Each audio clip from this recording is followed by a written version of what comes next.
जुल्म करने वालों, सुनो आरएसएस वालों, तुम्हारे पास इख्तिदार की ताकत है, तुम्हारे पास हर चीज है। हम गरीब और मजलूमों के पास अगर कोई ताकत है, ये दो हाथ है और अल्लाह है।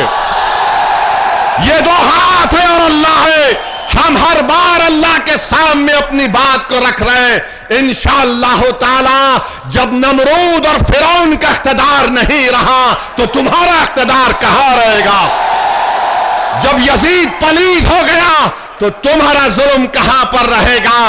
तुम जुल्म कर रहे हो, तुम संविधान के दायरे में रहकर हुकूमत नहीं करना चाहते हो। मेरे अजीज दोस्तों और बुजुर्गों, इंशाअल्लाह ताला आप देखेंगे कि आने वाले चुनाव में मजलिस इत्तेहादुल मुस्लिमीन आपकी दुआ, आपके इत्तेहाद की ताकत और आपके सियासी शऊर के बलबूते पर एक अजीमुशान कामयाबी से हमकिनार होगी इंशाअल्लाह ताला। मैं पूछना चाह रहा हूं सपा के चमचों से, मैं पूछना चाह रहा हूं सपा की गुलामी करने वालों से, मैं पूछना चाह रहा हूं अखिलेश यादव से कि तुम तो मुख्यमंत्री 2017 तक थे, तुमने जौहर यूनिवर्सिटी को रेगुलाइज क्यों नहीं किया?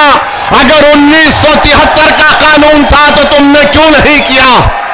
तो सपा के लोग बोलेंगे नहीं, आजम ने हमसे नहीं कहा था। तो आजम जो कहेंगे तुम वो करोगे। 5 साल तुम मुख्यमंत्री थे, 1973 का कानून को तुमने इस्तेमाल नहीं किया। अगर तुम इस्तेमाल करते तो आज वो यूनिवर्सिटी को नोटिस नहीं दी जाती थी। मेरे भाई, ये इनका दोगलापन है, ये इनकी मुनाफिकत है कि जब मुख्यमंत्री थे तो उस बिल्डिंग को बचा सकते थे, मगर आज क्योंकि चुनाव आ रहा है, आपके वोट हासिल करने के लिए इस तरह की झूठ को आपके सामने बयान किया जा रहा है। मेरे अजीज दोस्तों और बुजुर्गों, फिर आपको हम यहां पर मुझे शौकत साहब जिम्मेदारों से मिले और बाज लोग शिकायत किए कि असद साहब ऐसा करते हैं। याद रखो, ये मुरादाबाद की सरजमीन है। 13 अगस्त 1980 को क्या हुआ था?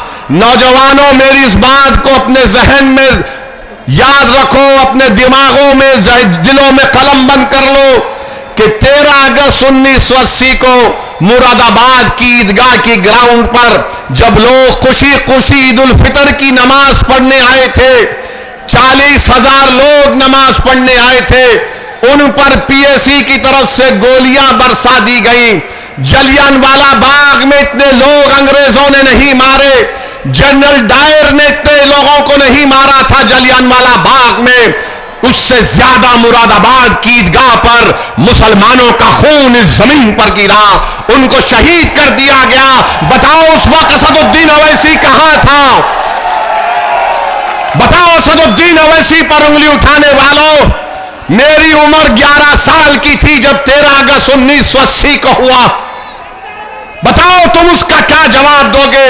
जिन्होंने अपने खानदान परिवार को खो दिया, जिन्होंने अपनी माओ को खो दिया, आज आप हमको उंगली उठाकर हम पे इल्जाम लगाते हैं।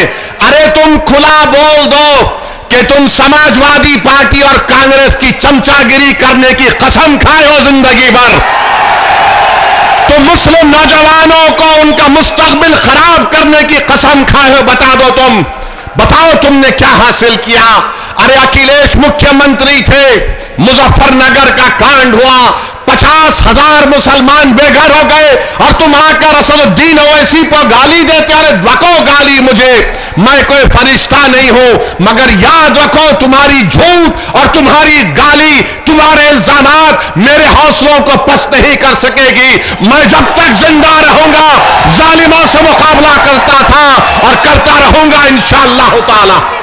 तो मेरे अजीज दोस्तों और बुजुर्गों, इंशाअल्लाह फिक्र मत करिए, आप वैसा ही होगा। अब आप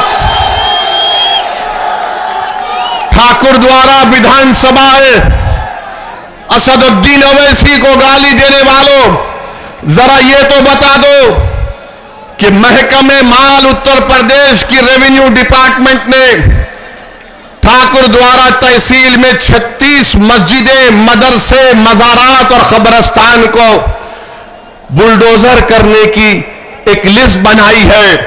यहां के विधायक कौन हैं? नवाब जान खान। ये क्या कर रहे हैं? क्या कर रहे हैं? 36 कब्रिस्तान को, मस्जिद को, मज़ारात को मिसमार करने का प्रोग्राम है। नवाब जाखा साहब, कुछ तो मुंह खोलो, कुछ तो बोलो। अरे अगर लड़ नहीं सकते तो कम से कम जबान को तो जुम्बिश दो। उत्तर प्रदेश की ये जालिम सरकार मस्जिदों को निशाना बना रही है। हम उत्तर प्रदेश की सरकार से पूछना चाहते हैं, मुख्यमंत्री बाबा से, जरा ये तो बता दो कि अगर 100 साल से कोई मस्जिद, दरगाह, खानकाह, मज़ार है तो क्या वक्फ बाय यूजर का कानून नहीं है? बताओ तुम किस बुनियाद पर नोटिस दे रहे हो? क्या भारत में एडवर्स पोजीशन का कानून खत्म हो गया? हम 100 साल से हमारे पास है, तुम अचानक उठकर कह रहे हो कि नहीं ये सरकार की जमीन है। अरे याद रखो, ये तुम्हारा जुल्म अब चलने वाला नहीं है। हम ना कभी तुम्हारे जुल्म से डरे, ना कभी डरने वाले हैं इंशाअल्लाह ताला। तुमने अतीक को गोलियां मार दी, तुमने मासूम बच्चों का इनकाउंटर कर दिया, तुमने 100 की तादाद में बुलडोजर लगाकर घर को तोड़ दिया, तुमने जिंदगियां बर्बाद की। मगर याद रखो, हम सिर्फ डरने वाले अल्लाह से हैं। यकीनन वक्तिया तौर पर हमको तकलीफ जरूर हुई, यकीनन हमारे घर में आंसू बहाए गए, मगर हमने अपने आंसू को बहाया, मगर हमारे हौसलों को हमने पस्त होने नहीं दिया। क्योंकि जुल्म करने वालों, सुनो आरएसएस वालों, तुम्हारे पास इख्तिदार की ताकत है, तुम्हारे पास हर चीज है। हम गरीब और मजलूमों के पास अगर कोई ताकत है, ये 2 हाथ है और अल्लाह है।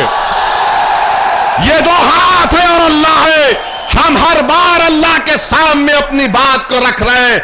इंशाअल्लाह ताला जब नमरूद और फिरौन का इख्तिदार नहीं रहा तो तुम्हारा इख्तिदार कहां रहेगा? जब यजीद पलीद हो गया तो तुम्हारा जुल्म कहां पर रहेगा? तुम जुल्म कर रहे हो, तुम संविधान के दायरे में रहकर हुकूमत नहीं करना चाहते हो। मेरे अजीज दोस्तों और बुजुर्गों, इंशाअल्लाह ताला आप देखेंगे कि आने वाले चुनाव में मजलिस इत्तेहादुल मुस्लिमीन आपकी दुआ, आपके इत्तेहाद की ताकत और आपके सियासी शऊर के बलबूते पर एक अजीमुशान कामयाबी से हमकिनार होगी इंशाअल्लाह ताला। और फिर हमको बताया गया कि मुरादाबाद में कोई गवर्नमेंट का मेडिकल कॉलेज भी नहीं है। बताओ बाबा, कैसे इलाज होगा गरीबों का? मुरादाबाद में एमआरआई की मशीन नहीं है। यहां पर 9 सरकारी स्लॉटर हाउस थे, उन तमाम को बंद कर दिया गया। आखिर गोश्त का जो कारोबार गरीब कर रहा है, उससे बीजेपी उतना नफरत क्यों करती है? भारत से एक्सपोर्ट हो रहा है बीफ, उत्तर प्रदेश से, तो ना मोदी को तकलीफ ना बाबा को तकलीफ, मगर एक छोटा गरीब आदमी अपना गोश्त का कारोबार करता है तो गरीबों से दुश्मनी है, दौलतमंदों से हमदर्दी है मोदी और बाबा को। मेरे अजीज दोस्तों और बुजुर्गों, फिर अभी आपके सामने कहा गया कि मुरादाबाद स्मार्ट सिटी में डेवलपमेंट का काम जो दावे करती है, मगर बताओ करोला में जामा मस्जिद और पुराने शहर में विकास का काम क्यों नहीं कराया गया? स्मार्ट सिटी का पैसा कहां चला गया? मेरे अजीज दोस्तों और बुजुर्गों, ये सच्चाई मैं आपके सामने रख रहा हूं।